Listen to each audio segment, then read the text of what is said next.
There's a new food show sheriff in town, Podna.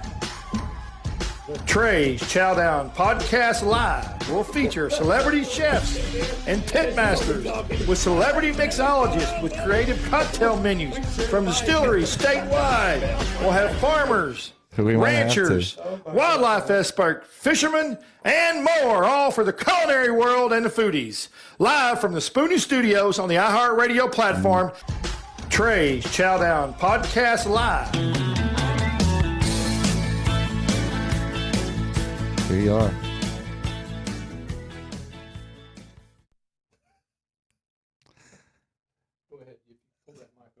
Here you go. Hey, Trey.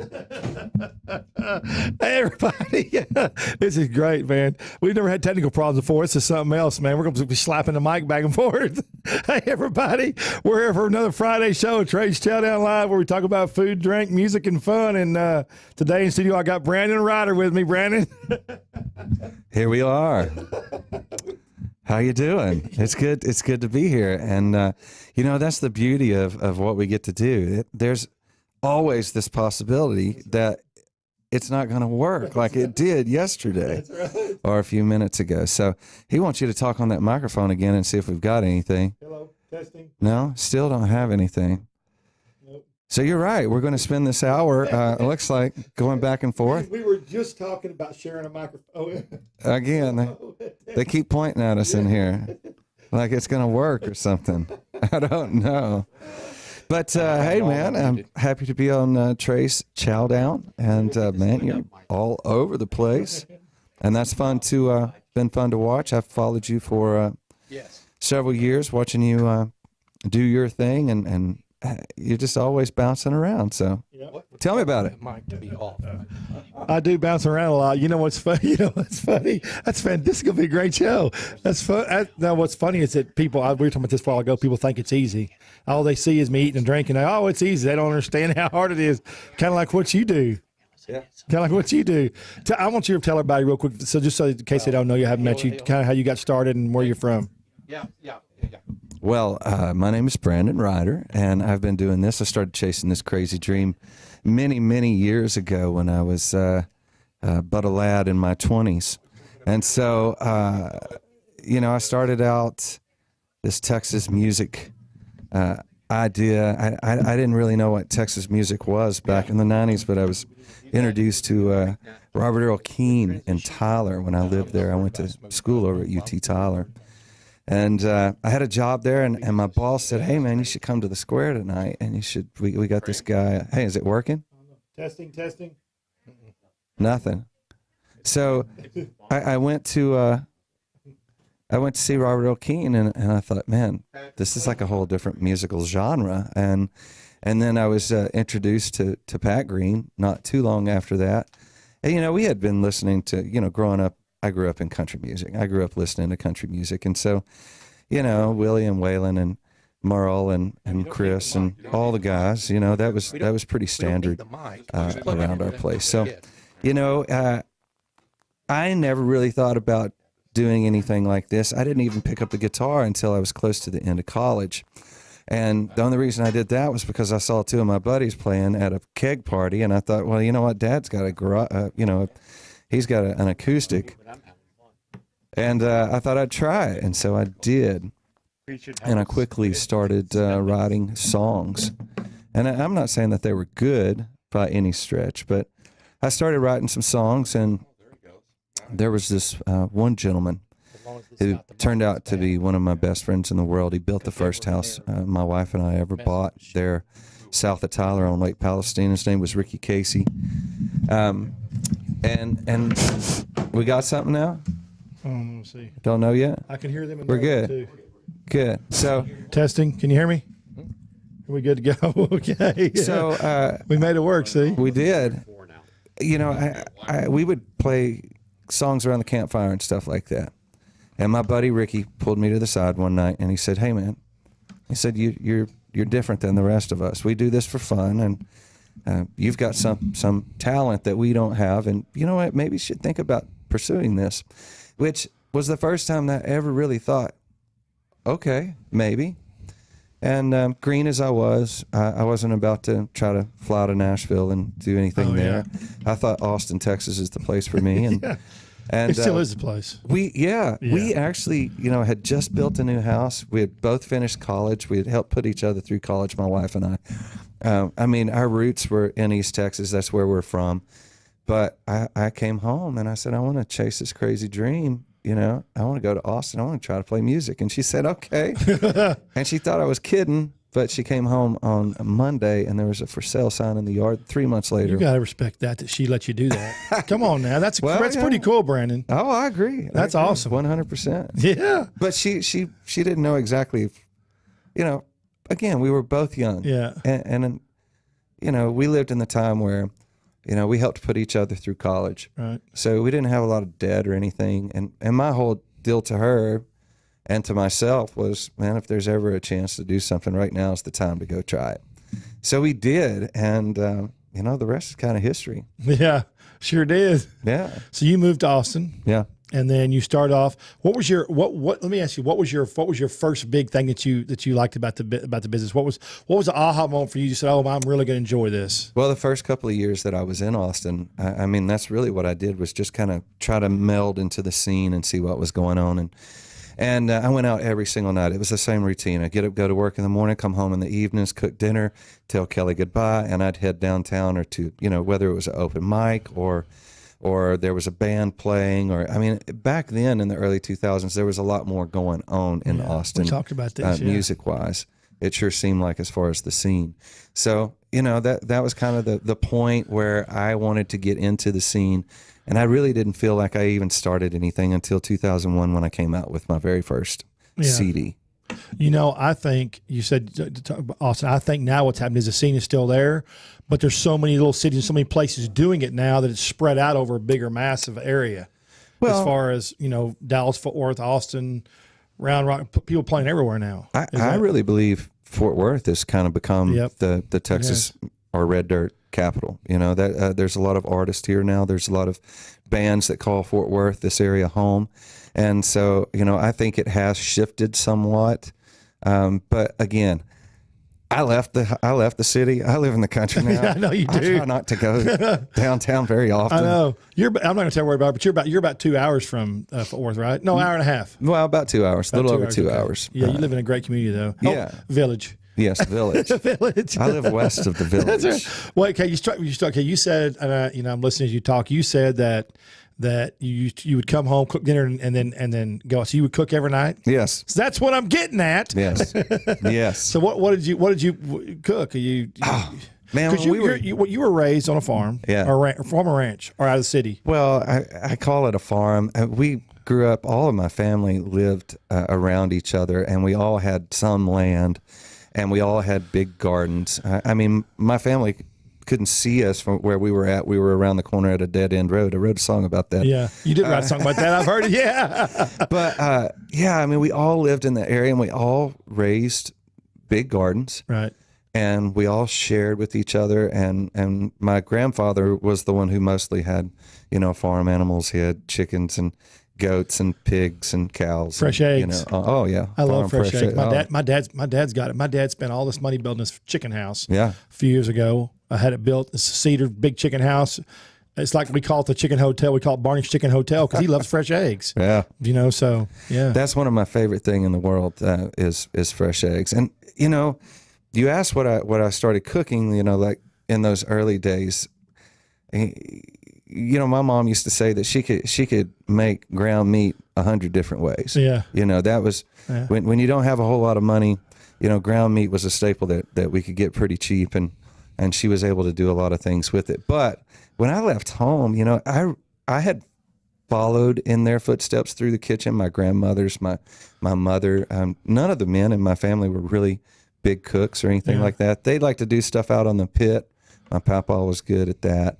I really enjoyed that. But for the most part, it was the ladies, and I didn't think I really learned anything from them. But over the years, I realized that I certainly did. Yeah. And a lot of it started out, in the early days. I guess once I left home, trying to figure out what I was doing, where I was going, what I was cooking, it was kind of all over the place, the way it still is today. I just have met a lot more people in the food world. Right. And I have a lot more friends that are chefs. Right. And so they have given me a wealth of knowledge. And I always tell everybody I'm just dangerous enough in the kitchen that if I don't know what I'm doing, I can pick up the phone and phone a friend. That's right. And figure it out. That's right. Phone a friend. Remember that show? Whatever that show was, phone a friend. Yeah. So what's your favorite? What's your favorite thing to cook when you're home? You like outside or inside or what? Honestly, I'm more of a seasonal type of guy. I mean, I love cooking inside as much as I do outside. Don't get me wrong. I love getting that pit rolling, and I love to, work out in the yard and smell that pit rolling. But I mean, if you had to ask me, put me on the spot, like what is my favorite meal to cook, I would have to go with lamb.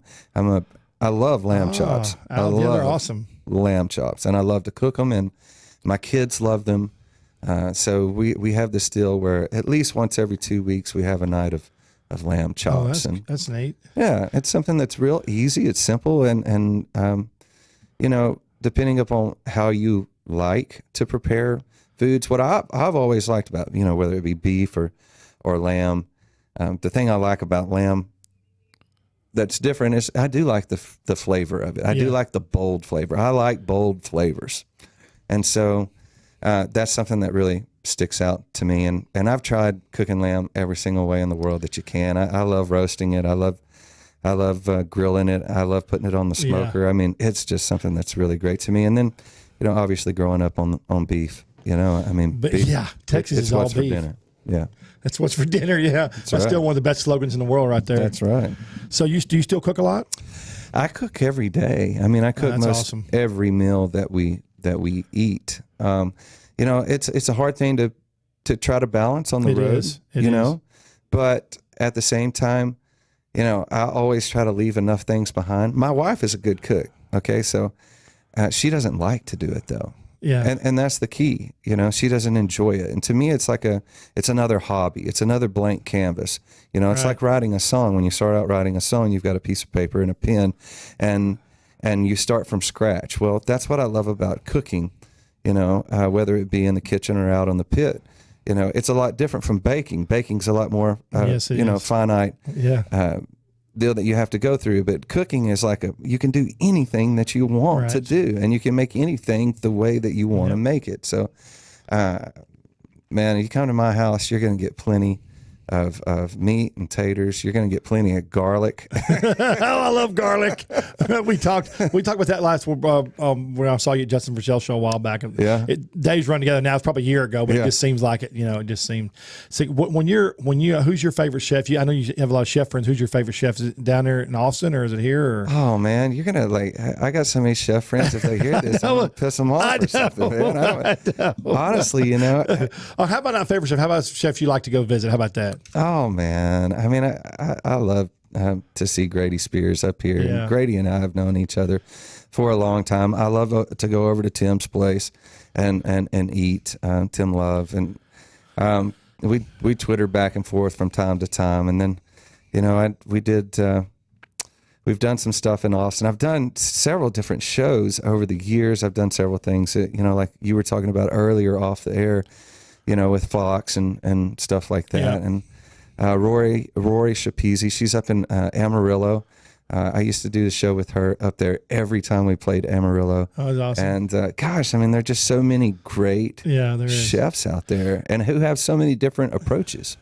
There are chefs become rock stars. Food is rock stars, and chefs become celebrities now, and so they're everywhere. I mean, I can't even meet them all. I mean, they're just all over the place. They talk about this celebrity chef, and I'm like, I've never heard of him. Sure, it's there's just so many of them, and they're all Dallas-Fort Worth has now become one of the largest food markets in the United States. And possibly in the world, but in the United States, they did a survey, and Texas beat out California this year in food and stuff. So it's phenomenal. Well, everybody's leaving there anyway, I think, because everybody wants to be in Texas. No offense, anybody, probably get hate mail, but that's just the way it works. Yeah. Well. So let's talk about. So you started. What was your first song that you ever wrote? Well, I probably don't even remember that. Yeah, really, the first song that I had that first record that came out in 2001. It was called Because She Loves Me. And there's a song on there, Have I Waited Too Long, that we redid through the years and remade it, so to speak. And it's completely different, but that was definitely one of the very first songs that I wrote. I'll tell you a quick story about how I wrote it. You know, I like stories. Yeah, I was we lived in Tyler, right. and we had just both graduated, and I worked late that night, and I was on my way home, and back then on our radios, you remember that seek button? Yes. You hit that seek button. Right. It would stay like on a station like 3 seconds and then skip to the next station, yeah. So I had it on seek trying to find something on the way home. We lived on Lake Palestine, so it was a 25-minute drive. And it hit the station, and the voice on the other end said, would there be anything that you would like to say to her? If you could talk to her now, what would you say? And he said, if I changed my life, would she come back or have I waited too long? And I went, bam, that's a hook right there. That's the hook. That's the hook. And so I literally turned the light on and wrote that on my steering wheel. That's awesome. Yeah, on the way home. And so to have a song like that is still part of our repertoire, Sure. and still a song that we play occasionally in shows, definitely do it at acoustic shows. It's pretty fun, but you know, a lot of those early days, it's just a lot about learning. I was green as green could be, as we mostly are when we try to do something like that, and not knowing really anything about the music business. There was a big learning curve, but gosh, those days were innocent. They were. Yeah. We talked about earlier how times have changed, especially in the last 7-8 years. So how long did it take you to write that song when you got home? Did you start writing that now when you got home? Oh, no, I wrote it on the way home. Oh, did you? Don't tell the DPS that.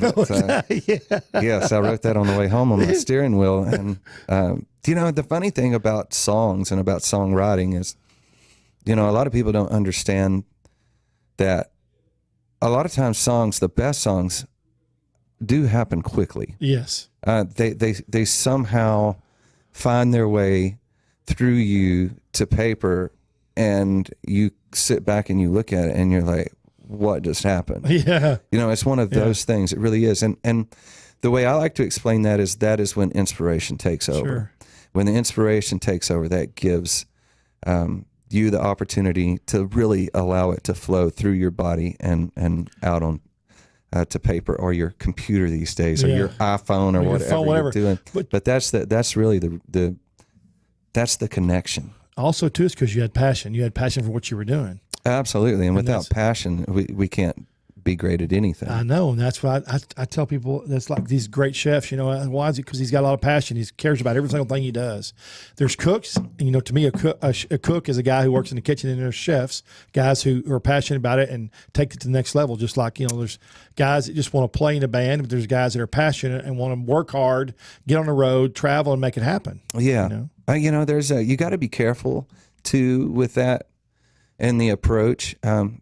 I was reading Merle Haggard's autobiography not too long ago, and there's a line in there that really hit me, and it said it's not a matter of if you get burned out on the road, it's when you get burned out on the road.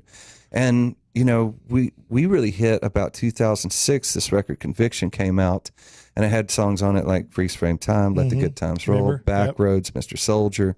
I mean, that whole record was a rock star for us. It put us on the map, but from that moment forward, I mean, we went so fast, and we were touring, you know, 175 plus states a year, and you're out there, and you're, you know, at the same time I'm starting a family back home, and that's grind, wear on you. It's a grind.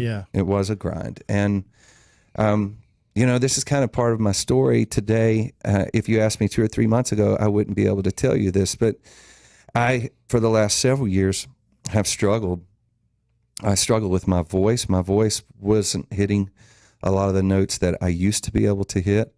I felt that, you know, when I would get off the road, sometimes I call them decompression days, where when you get home and you just don't want to talk to anybody or see anything, you just, you know, well, those started taking longer. You know, it started taking me a couple days to get over instead of just one day. And, you know, a lot of it I thought was in my body, it's my fault, you know, I'm not getting enough rest. I'm drinking too much. You know, we're staying up all night. We're, you know, on the road constantly. And I kind of approached it from that way. Well, a few years back, I tried to go see some doctors, ear, nose, and throat doctors, stomach doctors, stuff trying to figure out. And I just kept getting the can kicked down the road, saying, take this pill, do this. Take this pill. Yeah. Right. You're going to be better. Yeah. Get more rest, drink less, drink more water. Exercise, whatever. Exercise. And, I did a lot of those things. In the last 5 or 6 years, I cut out a lot of habits that I had that were not healthy habits. Sure. Nicotine. We all have them. Nicotine was probably the hardest thing I've ever stopped in my entire life. I bet it was. I mean, there's a reason that nicotine's like third on the list of like drugs that are like, addicting. right behind crack and like, seriously. And women. Right? Yeah. So, I mean, I just kept kind of pressing. I finally found, let's fast forward to now. Okay. January, I found a new doctor down in the Austin area who introduced me to a group of doctors, and they understood what I was saying. Sure. And they said, we're going to attack this. And we have from multiple angles. This all ties into food because I had a huge test, Vibrant Wellness testing done, where they test you for all your food allergies. Right. I found out that I'm completely lactose intolerant. Oh, wow. That's off important. the charts. That's important. Yeah. That's a huge deal. And then I have other tendencies throughout with some other products. But what we did was we completely adjusted my diet. Obviously, I'm not eating dairy anymore. I'm trying to stay as gluten-free. I've lost 20 pounds in the last 2 or 3 months. And it really is, the kicker is that I'm singing notes that I haven't sang in over a half a dozen years. What they and did the whole time you thought it was you. I thought it was my voice too. Something you were doing. Yeah. Yes, I thought it was because I kept getting told, "You're okay. Your voice. And what they weren't saying was that everything around my vocal cords was inflamed. Yes, my vocal cords looked good. There were no polyps or anything like that. But from the top, with all of the drainage and inflammation, sinus, which I do have a lot of that stuff. Yeah. And then also the rest of your body, not understanding that what you put in your body just doesn't affect your stomach or maybe how you go, but it affects your entire body. Yes, it does. And so, very much so. That's why I preach fresh food all the time, because fresh. People want to eat this prepackaged crap, and that's not. You don't know what's in it. And you can read, but you still don't know what's in it because all the stuff's hidden in that mumbo jumbo and those big words. Yes, it needs to be fresh. I mean, it's a huge deal. Yeah. Well, that was a huge thing when I was a kid and I moved out of the house. The first few years, and you find things, junk food and stuff like that, fast food places. I haven't eaten at those places since like 1994. Right. Okay. I don't do fast food. Yeah. Right. Right. But when I first got out of the house, I did. And when I really started getting back into food, the first thing that I realized was everything that I grew up on was the best. Yeah. Because we got it out of the garden. Right. And it was all fresh. Right. And then thinking about the meats, the meats that were processed, we had processed, and we hunted, and we put deer and fish and all those things in the freezer. And so that's really when I started getting back into food, what drew me back to eating cleaner, being cleaner, as far as our diet, working with our farmers markets that we have. And there's so many great farmers markets. So many. And they don't just have what we grew up on at the farmers markets, not just eggs and vegetables. They have all kinds of stuff. They have anything. They have honey. They've got all kinds of stuff they make. They've got sauces, everything. And a lot of these people, they've got cheese dips. They've got butter. And they're all these little small people that make it. Yes. It's amazing. Yes. And I mean, everything from goat cheese to right across the board. I love goat cheese. You like goat cheese? Yeah, I do. And unfortunately, it's one of those, it doesn't like me. Lactose, it doesn't agree with me. You can't eat cheese anymore, any of that stuff. You know what? It's made me completely adjust my lifestyle, so to speak. But what I say that it did was it made me go back, and I'm eating like my great-grandparents did. Yeah. We're eating fresh. That's right. Fresh vegetables, fresh fruits. That's right. We're eating, lean proteins, and, trying to spread that out over the board where we're not having red meat every night, because I would if I could. That's right. So it's really, instead of like making me hold that thought. We're gonna go to break for a minute. We're gonna go to break because we got to pay some bills. We like paying bills around here. Listen to this. We'll be back in about 3 minutes and 3 seconds. Thank y'all.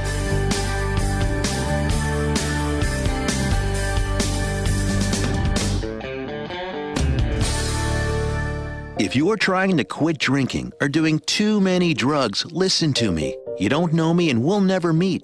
I had a problem like you once. I drank and used to party a little too much till it got out of control and almost ruined my life. I realized I needed help to fix my problem before it totally destroyed me. If you've tried to fix your drinking and drug problem and you know you can't do it alone, you need to call the National Treatment Advisors. They'll immerse you into a 30-day program to replace your old habits with new habits and totally change your life. And if you have PPO private health insurance, the entire program may be covered. Fix your problem right now before it gets any worse. Get clean. Call now and learn more. 800-296-1252. 800-296-1252. 800-296-1252. 800-296-1252. It looks like you're losing. I am. Are you losing weight? I am losing. I've lost about 10 pounds. How are you doing it? Funny name, but I've done it with Riduzone.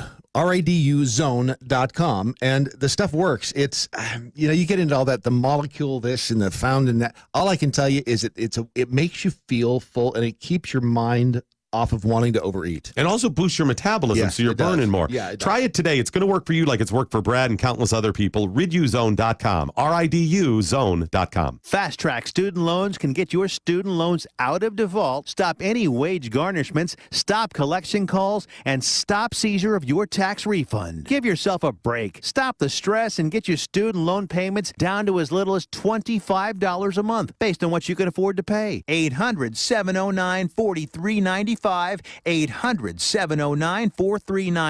800-709-4395. 800-709-4395.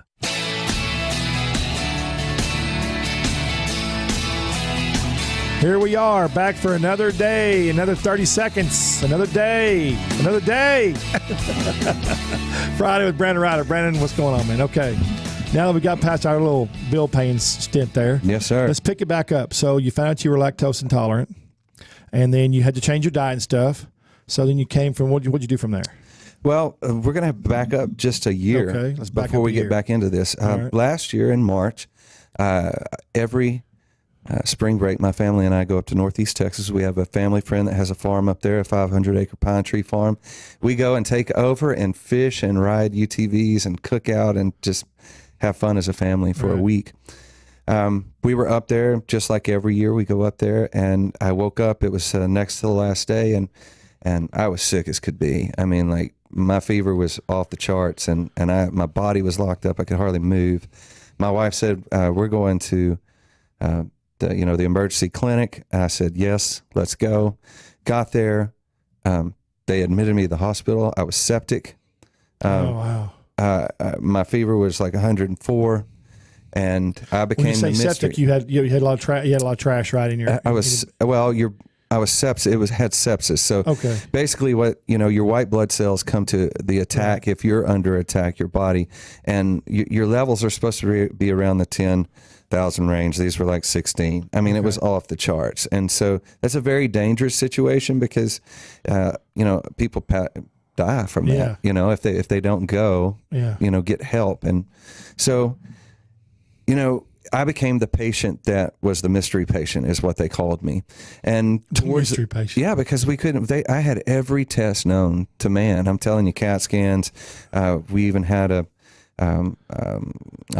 nuclear bone test where they put that stuff in you to see where the infection is, and I was in there for a week. And what I got finally told was that I had Lyme disease. Jesus. Well, afterwards I get out, I'm retested, and I don't have Lyme disease. So the 2 times after that, we didn't, it didn't come up. And so we're grasping for straws, trying to figure out what's going on with my body and keep pushing forward, and I wanted to get back to January to where I met Dr. Tomas down in Austin. He told me, and I, you get yourself in a hole. That's what I was talking about. When you go out and you tour constantly, and you don't take care of your body, and you're not eating the right things, and your body changes over time. Sleep, drinking, smoking, yeah, and all the stuff you used to like to eat. Yeah. All of a sudden, your body says, "Nuh-uh, we're not having that." Yeah. That happened at the 40 mark. When I hit 40, right? Yeah. Well, what happens? Our bodies are like cars, Right. They're like engines. They're like an engine. You can't just keep putting trash in, expect the thing to keep running. Yeah. You got to take care of it. So Dr. Tomaz, really took this bull by the horns and really worked to get me physically inside fit, working with other doctors. Dr. Chavez is another one. Such a huge part, though, because I'll tell you the reality. Yeah, it sucks that I can't have dairy anymore at all. Right. But the reality is that it's poison to my body. To your body, yeah. And when you feel like I felt for all those years, not knowing that you were self-poisoning yourself, You're killing yourself. You're killing yourself. Yeah. Then when you get out on the flip side of it, I haven't felt this good in half a dozen years. Isn't that Trey. crazy? Isn't that crazy? So I'm You look good pumped. too. You come in here bouncing around, Yeah. laughing. Yeah. And I mean, it is. I truly owe it to them for getting me back on track. And, life is full of changes. We'll continue to go down this path. And you know what it's done for me food-wise? It's opened up a complete different chapter. Right. Because you have to be creative, come up with new sauces to put on things, like either a chimichurri sauce or a romesco. I love or chimichurri. Yeah, me too. Yeah. So I don't think I don't look at it in a negative way. I think it's very positive. You make your chimichurri? I have, yeah. It's good stuff. Yeah. I mean, You like garlic though, so garlic is like, you don't have to worry about any vampires around our place. I know, man. Garlic's kind of like a drug to me. I love garlic. Well, I just absolutely love it. I put it on everything. I do too. Copious amounts. Yes. Yes. I'm glad we can't smell each other's breath right now. Yeah. Right? No kisses today, Brandon. But growing up in East Texas and growing up in a farming type area, I mean, think about all the things that we got out of the garden. There was onions, there was garlic, there was, cucumbers, watermelons. I mean, one of the favorite things we did as a kid was go out in the field and my grandfather say, go pick y'all a watermelon. Go out there and cut it right in the middle of the field and eat it. My dad, 4 years ago, had a guy. I came into the ranch and we had an arena, that they use for just, we ride horses, warm up horses, whatever. They used it for cutting for a long time ago. We don't do that anymore. And I came in, there was a tractor in the arena and the guy was tilling it up. And I'm like, what is this guy doing? I stopped, I looked, and I thought, man, he's really digging that arena up a little bit. And then my dad comes out and goes, Dad, what are you doing? Oh, so I'm making the arena a garden. I said, what? He said, we're not going to have a horse arena anymore. We're going to make it a garden. There you go. So he made a garden. And the reason why is because he didn't want anything getting in there. He didn't want a cow or a horse or a goat or a rabbit or a coyote, whatever, getting in there because the arena was completely closed off. Right. And it's still there now. Something almost 5 years. And he grows, it's huge. And he grows the biggest. He grows corn, pumpkins, watermelons, tomatoes, 5 different kinds of peppers. So every year I have all these bushels of stuff. Sometimes I'll take them to chefs and give them bushels of fresh, vegetable stuff. It's cool. You're going to have to invite me back when he's, when all this stuff starts coming in. It's such a huge difference. And people give me crap all the time now. But how come you don't do like other when I'm doing reviews on restaurants, they talk about, other chains besides like fresh stuff. And I said, because that's not what I want to do. When I say it's farm fresh, like I do a lot of hamburger deals now. And a lot of these hamburger joints, they make their dressings fresh. They get fresh bread. They grind their own meat. It's just the last 10 years, a whole society's changed as far as being farm fresh stuff. And even the bigger restaurants that have 2 or 3 restaurants, still farm fresh deliveries every day, sometimes twice a day. It's a big deal. It is a big deal. And as chefs have gravitated more that way for not just health reasons, but because of how great it is. Right. I mean, there's so many great chefs out there that a lot of times I'll ask them what in the world it is on the plate because I'm not really sure. They make it look so great. So great. Yeah, the plating is a huge issue now. Oh, my gosh. There's no doubt about it. There's people that can plate, and there's people that they don't want to or they can't. And it's just the plating is you eat with your eyes first period. Sure. You eat with your eyes, then you smell it, and then you taste it. That's the 3 things. That's how you eat. And the eyes are a big portion of that. Mm-hmm. Even when we had our restaurants, I was always like, if it doesn't look good, it's not going to taste good. And that's still today. If you get something that looks terrible, it's in your mind before you even taste it. It's like, oh man, is it going to be any good? Yeah. Preconceived notions. Yeah. Well, I mean, living in the hill country, I can't have a big garden. Yeah. You know, I have it fenced off because the deer are, you know, they mow anything and everything down. If anybody ever tells you a certain plant is deer proof, or it's not, they're lying. Those deer get hungry enough, they'll eat it. Or they don't know. Yeah. So I have a little garden. You know, I have like 4 different types of tomatoes. That's awesome. I've got 4 different peppers going. I've got all the herbs you could ever think of, because that's such a, you know, that's another important part of my diet now. Yeah. All these different herbs that you can bring into the picture when you're creating all these fresh sauces. What kind of peppers do you grow? Okay, so I've got like you got to have jalapenos. You know. Yeah. I got a jalapeno peppers. I've got some bell peppers. I've got a spicy bell pepper. I've got what they call a lunchbox pepper. It's a sweeter pepper, which I love growing those sweeter varieties as well, For because flavor. they go so great in your food. You know, the other night we had some Italian sausage, and take all of those fresh ingredients, you know, oregano, thyme, basil, parsley, and put those into a dish with that and some zucchini noodles. Yeah. And, you know, Bam. it's easy, right? Yeah. Right?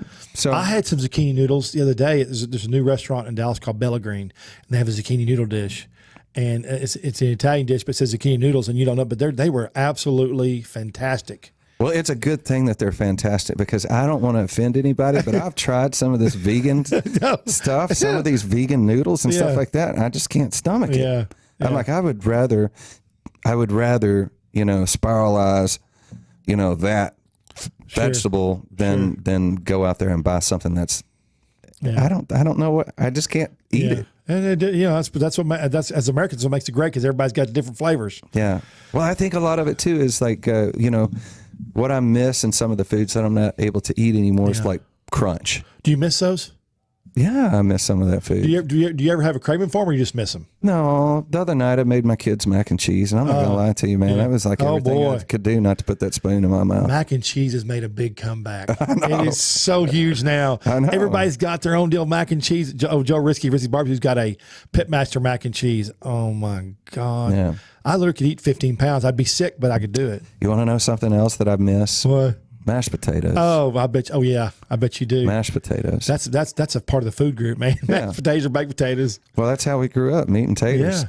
But you find different ways to. What do you replace it with? Well, I mean, like what I've done a couple of times is, you know, like instead they'll have mashed potatoes, and I'll take a new potato, a red potato, and boil it, and then when it just gets, you know, where it's soft enough, I'll just mash it out and put salt and pepper on it. Yeah. I love the earthy taste of those new potatoes, red potatoes. But those are very good. Also, you can take like maybe a little bit of extra virgin olive oil, maybe a little bit of vinegar. Choose your vinegar. That's another thing that's so important, is all the different vinegars. Yes.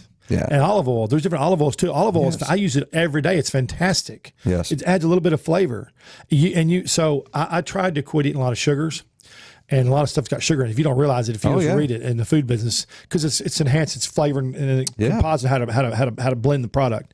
So now like salads, I don't even use salad dressing. I'll try, if someone's a chef's got salad dressing, I'll try it, or I'll eat a blue cheese or something like that. But for the most part, I don't anymore.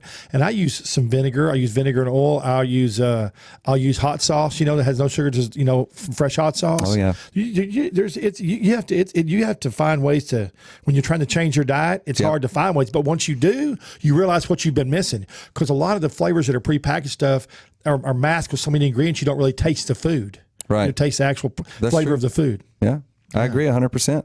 And so, you know, those vinegars, I love everything from balsamic to apple cider vinegar to, I mean, there's all the different ones, and they give you so many different options. Again, that blank canvas when you're cooking, that you can come up with whatever you want to come up with if you're creative enough. And what'd you replace butter with?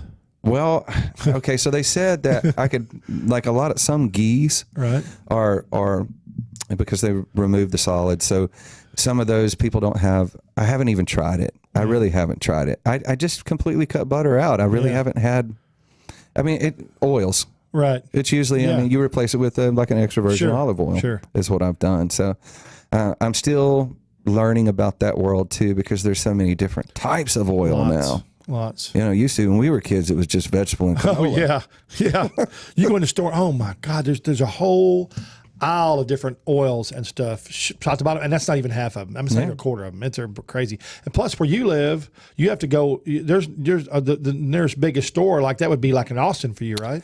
Yeah, we do have to drive somewhat to go to get the cool stuff. Yes, absolutely. I don't know if I'm saying that right, because where you live is really neat, but right to have everything available to you. How about that? Yes, no doubt about it. And you know, when I have to run into Austin for something, I'll make it to where I got coolers with me, and I'm going to make a trip to one of those you know, specialty stores, or whether it be a you know, a Harvest. Harvest type store or something like that, or just stop by the farmers markets there around Austin. So, gosh, there's just so much great food out there. I don't think that even with limitations on what you can put in your body, that you should look at it as it's an end all be all. It's a brand new canvas. It's a brand new day, and we just gotta change it up a little bit. Like I said, I've already lost 20 pounds. I want to lose 20 more. And the energy that I have, I've gotten more done around on our place in the last a couple of months than I have in a long time. Boys like living out there. Oh, love it. Yeah. You know, I used to when I was sick. I used to think like, am I getting lazy? Yeah. You know, am I something wrong? Yeah, you've been metabolism or whatever. You thought you're slowing down. Yeah. Is this what 40s feel like? Yeah. Is this what I'm gonna feel like the rest of my life? You know, and so. When you keep being told by doctors you're okay, you kind of have to take that mentality. Well, it's amazing. It's amazing that you kept the tenacity up though, and said, and because a lot of people just said, "Oh, I've been to 3 whatever," but it's amazing that you finally figured out what it was. It is. And you would think that they'd figure that out, but I guess in today's world, there's so much going on. People just like in out. I guess. I mean, so my gut doctor, I call her that's what she calls herself, the gut doctor. She's an internal medicine doctor. She left the practice. She has her own practice now because they weren't getting to the bottom of people's issues. They were simply writing scripts. They were giving people, which is what has happened to me. It happens to gazillions of us every day. But the approach that she's taking with me is identify, eliminate, heal. And so right now what we're doing, everything that we're doing is all natural and healing my gut and making me whole again. And I like these approaches. These are approaches that are different, but they're not putting you on antibiotics. Yeah. That's huge. It's a big thing now, just writing people drugs and not trying to stop you. But that's the thing that the Congress is working on now, and that's going on right now, and up on the hills, that they're trying to figure out a way to slow down prescription drugs. Right. Because it's bad. It's not only is it bad for the person, it's bad for people around them. Yeah. You know, bad for your family life. Yes. Very much so. And if I can completely be on things that are great for my body, if I can be on great prebiotics, probiotics, you know, I used to think that I don't need to take that, you know, pill. I don't need it, you know, but they've got a lot of really great products out there these days that definitely give you a leg up and give you an advantage. And so it's just such a great time to be back and feeling good again and being able to sing again. Yep. And you're working on a new album, right? I am. Let's talk about that a minute. All right. Well, Brian, let's talk about your album, how don't we? So you're working on a new album? Yes. This will be my 10th album that I've done since 2001. The fans have asked for a long time for an acoustic record. Yep. We started that in February. We recorded what is it going to be a portion of the show. We're going to do another show in September and tie the two together. But a lot of the hits for us that have been through the last several years, obviously from about 2006 on. What's been your biggest hit since there? There's no doubt, not any doubt. It's a song called Backroads. Okay, I love that song. Yeah. Well, that song is the one that, you know, we came out with Freeze Frame Time before we came out with Backroads. And Freeze Frame Time was about my son. And I wrote that before he was born. He's 13 now. Oh, wow. That'll tell you how long time goes. So, you know, Backroads, I wasn't even really sure if I should put it on that record, Conviction. I remember having this conversation. We were recording it in Nashville. Walt Wilkins was producing the record, and I told Walt, I said, I'm not really sure I should put this on Backroads on there because I'm not sure people are going to understand what I'm talking about. Right. You know, riding Backroads. Right. He said, son, you're putting that song on that record. I said, yes, sir. And when we released it, I mean, we started getting letters, emails from all over the world, Australia, Canada. I mean, you name it. Yeah. We were involved in some conflicts in the Middle East at that time. Our soldiers, you know, our military. That had to make you feel good. Oh my gosh, man! But you know, music. I say this: music and food help heal the soul. Absolutely, I truly believe that. I believe a good meal with great music and a little bit of wine. If you can drink wine, I just think it's just you know. Well, a lot of people over the years, especially the last few years, have asked me when I'm going to open a restaurant. Oh, God. And I've said, hey, you know, I'm not. Because, you know, music was that hobby, you know, for a long time. And it was a passion. And I love my job. We'll get back to the record here in a second. But at the same time, it has become a business. Sure. Whereas cooking is still completely mine. Hobby. It's a hobby of sorts. And I really enjoy it, and my family really enjoys it. So that makes it all win-win. But as soon as you sign that lease for a restaurant, guess what it becomes? A business. Yeah, a job. So even though I made you do, let's get back to the record. I swirl around. You know how I am. No, that's all good. All right. So this new record, we're going in Monday to record the first single that is going to be from this forthcoming record. I wrote this song. It's called "I Felt Good Today," and it's not about me physically feeling good. It's about my father-in-law. We lost him in January to cancer, and it's been a pretty tough time. And I spent a lot of time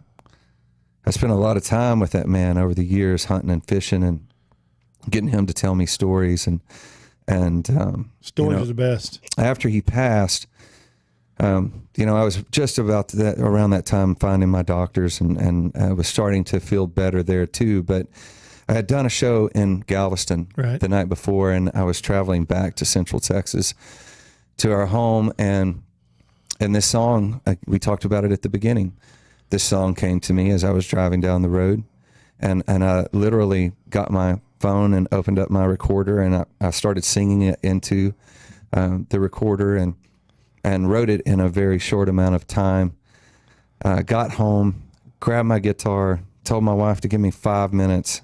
I went and I had the chords all figured out, and I went in and I played this song for her, and we all lost it.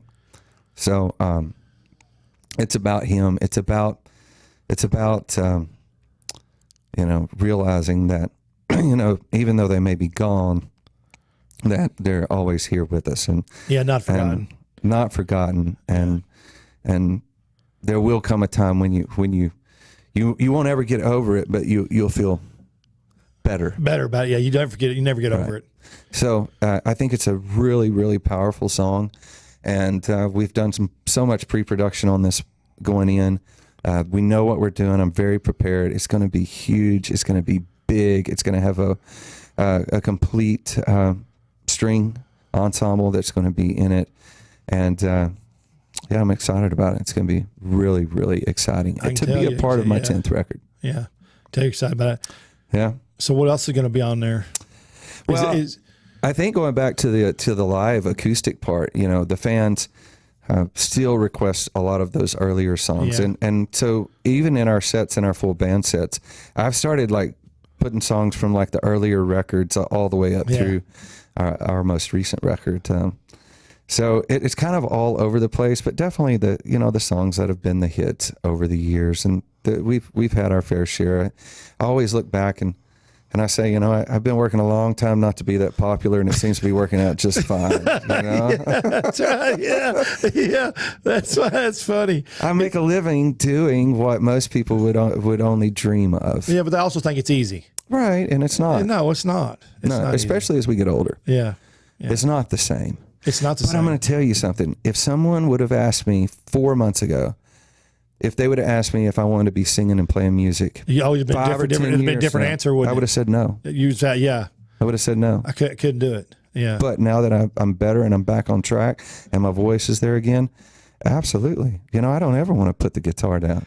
Hey, wait, listen, I just thought this because I saw you sitting about a microphone situation a while ago. Yeah. Tell the quick story about when you were sound checking about the mic. Merle Haggard, was it Merle Haggard? Tell everybody what happened. Well, okay, so like every guy, you know, I have my own microphone. I don't like people lipping on my microphone or spitting on it or whatever. So, you know, every show that we do, I carry mics, and we do. And we were opening the show for the great Merle Haggard, and they had got through sound checking, and it was our turn, and we went up there, and this was back in the early days. I was still young and green and didn't know everything I probably should have, but I went up to speak on Merle's microphone, like, is this the one I'm supposed to use? And it was just like, no. I just think that's so funny because we had just talked about how nasty it is, you know, when you're looking at somebody's microphone, you know, because if you watch people, they spit on those things and they smoke and it's yeah, it's fun. All right, so back to the record. So it's going to be, you know, I made you the flop of place. So there's going to be 10. How many songs are going to be in there? You tell me 10? No, there'll be more than 10. The reality is, in today's climate and what we do as musicians, it's if you go out there and you make a 10 or 15 track record, right, you know, people don't buy records anymore. No, they don't. They don't buy CDs. Nope, I mean, it's a lost format. My kids don't even know what they are. Yep. So everything is the streaming. So you have to embrace that, and that's something that we've definitely done, and definitely realize that there are advantages to embracing that. So in this format where it's a live recording, I can pretty much do anything I want to. That's you awesome. know, I can put 20 songs on it if I want to, right, because when we release it, it's all going to be digitally. right. So, you know, you don't think about making the physical products as much anymore unless you're going to do vinyl. And I was just fixing to say a vinyl. You know, I've had Whiskey Myers, some other groups, they've given me new vinyls, and they're really cool. I mean, when I was a kid, that's what I used to listen to. Yeah. I just think it's cool to have it. I mean, it's neat. It is. And I think that it's definitely something that we're going to do. When we release this new record, I plan to go back and grab Conviction and have it done as well awesome. In vinyl. You know, think about, I mean, these records, man. Yeah. I need one. Make sure to get you some. We've done 2 live records. We've done 7 studio records. This will be my 3rd live record. You know, Conviction, that's just me. The Live at Billy Bob's record, which we were talking about. Right, we were. How much great content we got out of that, video-wise as well. I'm shocked at how popular those live. I mean, it's just unfathomably how well they do with the Live Billy Bobs. It's just they do so well with those. Well, I mean, they're produced well too, of course. It's kind of like being a you're one of the few. That's I mean, right. really, you got to look at it that way. You know, there's not everybody gets the opportunity to record a record like Live at Billy Bob's, the world's largest indoor honky tonk, and it definitely was something that was on our radar, and super duper pleased that we had that opportunity to do that. But, you know, in my career, to sum it all up, what I've done, once I was told, be careful what you write, be careful what you record, because you just might have to sing it the rest of your life. And it's true, and I've always approached it that way, and I know I don't have any regrets with anything that I've ever written, recorded, that's out there. I love to sing it. I love the fact that I get to sing Freeze Frame Time every night. I love the fact that when my kids are in the crowd, they get to sing it with me on stage now. That's awesome. It's the best. Okay, two things I want to ask you. First thing, what's the best thing you've ever eaten in your life? What did you love? The best thing you've eaten with a chef or restaurant, or you made anything? Yeah, it was a dry aged steak. Oh yeah. And it had been aged 40 days. Oh yeah, baby. And it was a ribeye, and we paired it with the best bottle of Opus One. Oh my God! Yeah, Sign me up. And it had some homemade mac and cheese. Oh God! And then we had some Brussels sprouts. You were killing yourself at that time with mac and cheese. Brussels sprouts, which is something else that I just love. I do too. I mean, there's so many different ways you cook them, and like eggs too. That's another thing. Like eggs, were completely fine on my diet, right? Right. So eggs. Think about all the ways we can cook farm fresh eggs. Oh man, that's another thing. That's another whole hour. Another thing, best place your most favorite place to play. Not the biggest. It doesn't have to be the biggest. It's the most favorite place to play. I always say the ones that pay. Are you a capitalist? I'm a capitalist. Yes, I am. That's funny. It's so true because every venue has its own unique, deal about it. It's like a record. It's like, what's your favorite record? Well, I hate to say there's a favorite record, because they all are part of me. Right. But venues are a lot the same way. Obviously we said something about a Billy Bob's, Right. but if you start looking at all the dance halls across Texas, I think those are the hidden gems. Yes, I do. I agree with you. They I agree really with you. are. And there's so much history in those walls and those floors, and you can't help but feel it from your toes to your... You can't replace it. You can't make it happen somewhere else. You're just going to happen where it is. That's right. Yeah. So if they want to get a hold of you or get your music, let's just do that real quick. BrandonRyder.com is the easiest thing. Go to our website. From there, you can navigate to any of our social media sites. And I'm very active on all of our media platforms, social media platforms. Sometimes I'll dodge out for a week or so, but I come back. But you can get all of our music. You can go to anything, YouTube, all that stuff. Good. Man. If you're trying to get a hold of us, it's easy. It's TreysChowdown.com. That's Trey with an E, not an A, because I tell everybody when I was born that all the great names, all the great Treys were with an E, not A. It's been fun. Thank you, Brian. It's been fun with me. Tune in next week again on Friday at 10 a.m. We'll see y'all then. Thank you.